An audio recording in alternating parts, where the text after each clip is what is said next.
Što lažeš? Nije tako ne. On meni to ne dotiče. Pa eto. Hoćeš malo napis? Majicu samo. Čini li te srećim? Pa ovo plus mene sitnice čini srećim. Što lažeš bre? Da. A ti posle toga jesi bila Jovana, jesi bila iskrena prema meni? Jesi li Jovana ti iskrena? Samo mi reći ovo prema svim osjećanima. Ti sad ćeš da vidiš tim da kaže. Ona go kaže. Nije Sandra je to kaže. Ona isto to go kaže. O, sve vidio. I ona go kaže isto to za ti. Uvijek sad kažeš da vidiš tim da kaže. Da.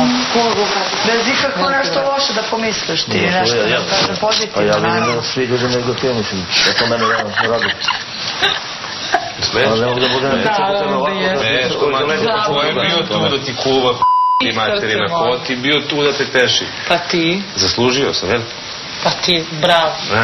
Ali vidiš, ovo mene zabavlja. Svinja jedna. Ajde još malo, ajde. Ti materina. U sreću ti služio. Pa okej.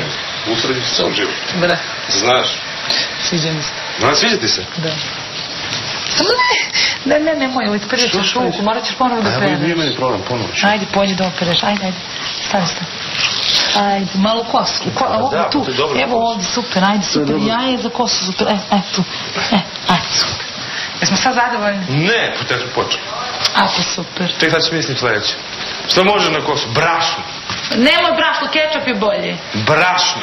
Čekaj, zaboravila sam, trebam za 10 minuta da odem kod velikog brata, da mi kaže šta će biti sa stvarima. Nisam ga dotakla, Miro, ne znaš o čemu se radi, prvi je počeo. Prema tome, to je to. Dobro, slušaj me.